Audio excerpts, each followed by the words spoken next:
All right, I met with Coy and his mom this morning to find out exactly what happened, and his brother was also in there. We do everything to support Coy and his family. Many of you read my statement last night. There's no place in America for racism or social injustice. I want to thank Chief Murphy Paul for acting quickly in investigating this. Is what I've heard. The 3 officers involved were put on paid administrative leave, and obviously we're going to let them handle everything with Coy, and I expect the best thing will come out. Some of you may have heard we're dealing with COVID and contact tracing. Can't go into detail.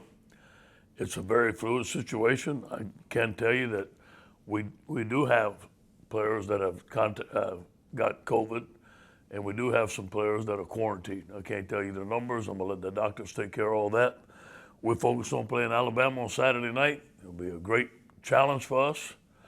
A great team, great offense, offensive line, Najee Harris, Devontae Smith, Mac Jones doing a tremendous job. Steve Sarkisian doing a great job as being the offensive coordinator. A very, very explosive offense. It'll be a big challenge, but we're ready, man. This is LSU, Alabama. It'll be a great week of preparation. We got a good start on them last week. The guys are rested. They got Friday and Saturday and Sunday off, and today is going to be Tell the Truth Monday, and we're going to get after it. Any questions?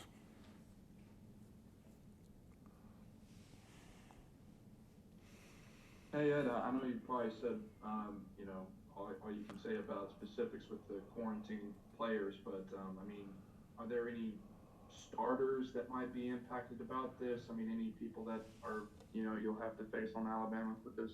Say it again now. What was your question? You said some players with COVID. Any potential starters missing for Saturday? Oh, sure, always, yeah. With the people that are in quarantine and COVID, yeah, there's always going to be starters. Yeah, there's starters involved. Is the numbers high enough to consider near the part where you'd appeal to the SEC for, I don't know, postponement or anything like that? I let the doctors and Scott Woodward all handle all that stuff. Those things, those numbers and stuff are very fluid right now. And right now we're planning to play Alabama. Thank you.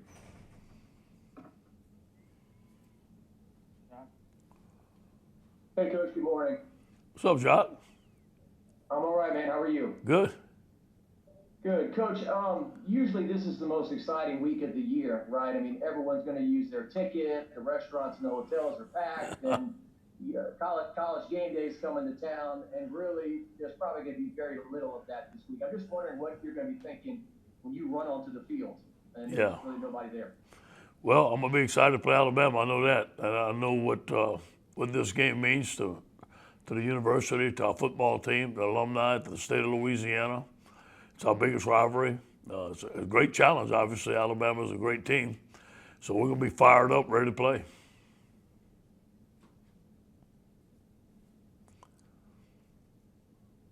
Can I speak now? Hi, Coach.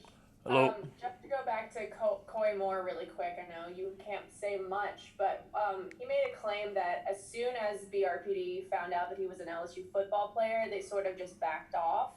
What do you have to say about that, if anything? I can't comment on all that. I got to let the investigation take its place.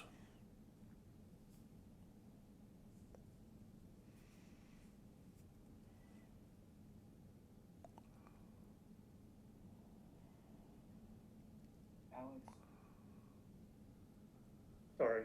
Hey, Coach. I'm just wondering, given the departures you guys have had to deal with, the NFL, the opt-outs, and COVID, have you ever experienced anything like this in terms of the challenge of roster management? No. You know what? Was at USC when I took over for Lane, we was on probation. And I think we had, I don't remember quite the number, but we're around 55. That's where I learned how to practice like in the NFL. So it worked well with us. I remember we beat Stanford, number 4 team in the country, and we only used 12 players on defense. So I've been through it a little bit like that, not to the extent and as fluid as it is right now, because with the COVID, and opting out, you don't know what's going to happen on a day-to-day basis. Then we had a set number, so it wasn't as fluid. Considering all of that and the difficulties there and where the team stands today, not being where you guys want in the win-loss record, is there anything more you think you could have done? Anything you look back and say, I could have changed this to put the team in a better situation? Or is it just frankly the situation? No, always. Look, I put it on myself, always. We got to play better defense. And for the most part, we play good offense except against Auburn. We haven't played good defense most of the year. We played good defense against Vanderbilt, and for the most part, we haven't. So I got to take that upon myself. Hey, Coach. So obviously the bye week, the couple weeks ago, kind of helped you guys get that extra time to prepare for South Carolina. I'm curious, just on both sides of the ball, how you guys feel like you maybe have addressed some problems, from the Auburn game, and just kind of how you move forward. We worked very hard. We have a corrections period. This last week was about 20 plays, and really worked hard to walk through and explain how we're going to do things, how we're going to play them, especially on defense. Now on offense, we had a lot of mistakes too. And today we have another corrections period. We're going to keep on correcting the things that are on film because we know that we're going to see them again. Coach, Garland Gill, Fox 8 New Orleans. I got two questions. I'm going to follow up after the first. What's the plan with Myles today? I know you said last week he couldn't finish a practice. How is he doing? And what's the plan for him today? Myles is out. He's out. He will not be ready for the game. And the follow-up, is there any talk of just shutting him down for the entire season? There's some discussion of that. What's best for Myles, the doctors and them are talking to right now, see what's the best for Myles, and we're going to do what's the best for him.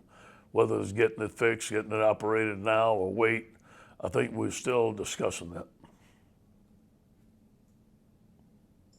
Hey, Ed, seems like you got a lot of things on your plate this week. Just, do you expect to have something finalized in time to get a game plan as far as numbers go, whether you can proceed, and how would you like to approach the quarterback position this week?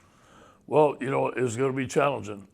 Obviously, with the guys that are out and the quarterbacks that we have, well, we may have to put someone else at quarterback just in case. So we have a plan in place. I'm not going to say what we're doing because it'll give away our game plan.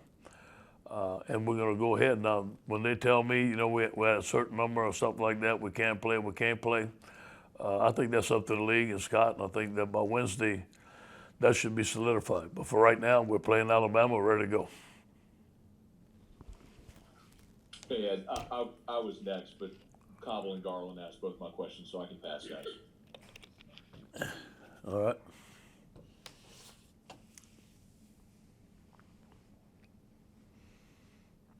Hey, Ed, I mean, obviously, I guess with the Coy situation, I know, I remember back in August or September, you acknowledged this is something you're learning how to handle. I guess just how has the past 2 months, 3 months kind of taught you how to handle a situation like this with Coy?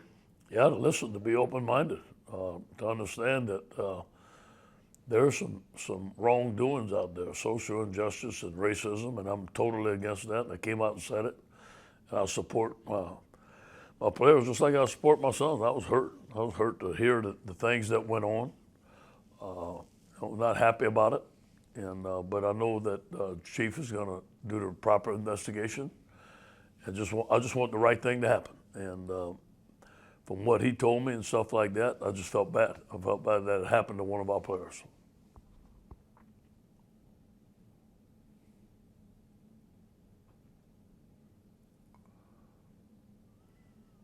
Hey, Coach, can you hear me? Yep.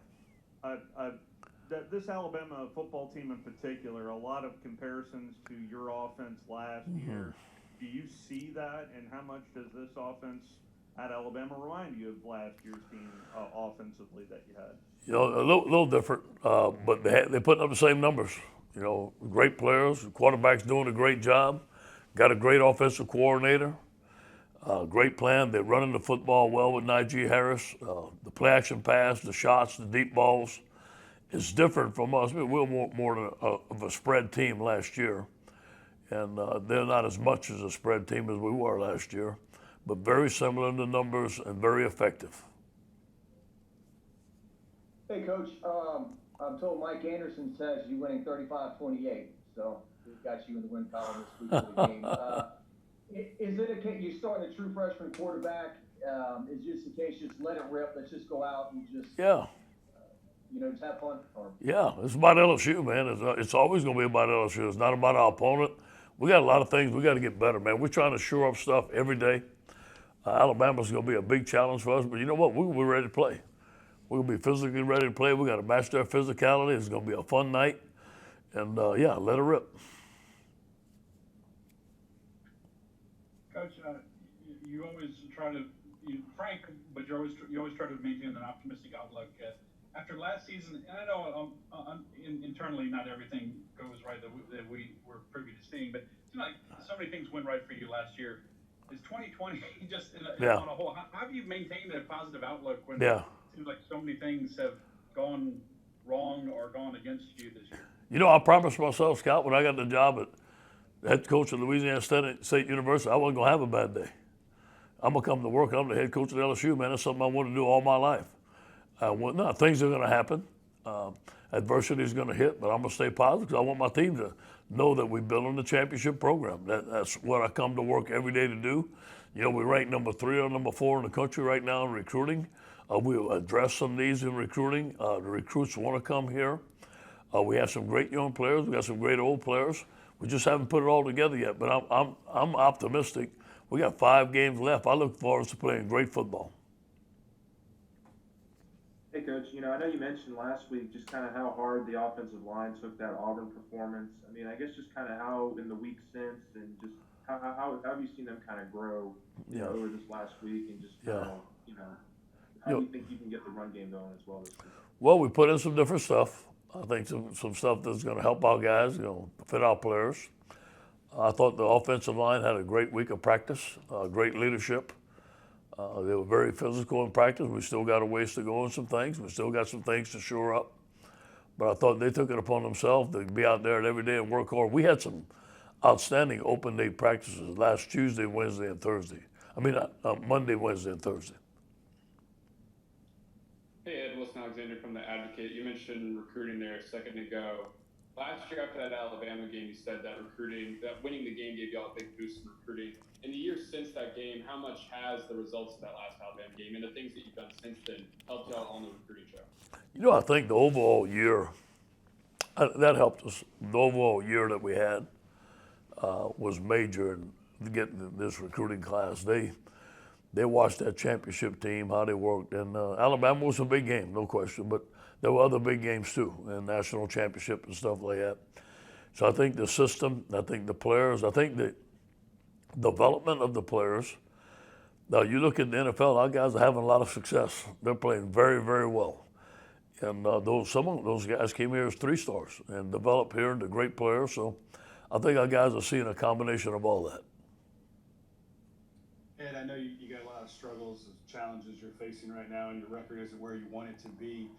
Does that, obviously you try to win every week, I'm not asking that, but do you go about it differently now? Do the way you approach it, does that change? Are you a little freer to maybe experiment more, try something you might not have if you were trying to win a title? It's always about the LSU standard of performance, and I'm in the fundamental stance, alignment, assignment, putting our players in the best position that we can. Look, we need to coach better. We need to play better. We know that. We got a lot of young guys out there playing for the first time. We got some new coaches on the coaching staff. We got to gel together, but it's up to me. I got to put it all together, and it hasn't worked out yet like we want to, but we got a lot of football left. Coach Scooter Hobbs, when were you informed of the COVID outbreak? It started last week, Scooter. Last week that we had, I guess, probably Tuesday or Wednesday. I was told of some guys that had COVID, and it's not the COVID now. We're worried about the guys that are sick and their safety. There's no question, but the numbers are higher with the quarantine, and that's where you get into some low numbers. You put the COVID plus the quarantine. So just to clarify, everybody that's quarantined has not tested positive or has? I'm not gonna get into that, Scooter. You know what I'm saying? I'm not gonna get into that. I'll let the doctors get all that stuff, and I won't comment on something I don't know about. Are they gonna have a press conference? You got electricity, Scooter? Oh, yeah, we're back there. All right, man. Coach, I want to try to pin you down on this. Are both of your freshman quarterbacks available to you? I can't comment on that right now. We have to see what happens. Like I said, this is a very fluid situation, but I will tell you that we're very thin at that position. Thank you. And, back to the recruiting topic, I mean, obviously you had some big recruiting wins recently, and I'm just curious, I guess, walk us through what it's like recruiting during a season where obviously the results on the field aren't what you're hoping, what that dynamic is like, and how the wins kind of can help momentum. Yeah, the communication. I'll give you an example. Bill Bush, tremendous job. Corey Raymond, Kevin Falk, Mickey Jones. Those guys, Christian Lockershore, on the phone all the time with players all over the country, and those guys want to come to LSU, man. We're hot right now in recruiting, and they know the championship team we're building. They understand what we're going through. Everybody goes through adversity, and they like our attitude. I think it comes down to relationships, and this is LSU, man. This is the elite. This is one of the top schools in the country, and people want to be here.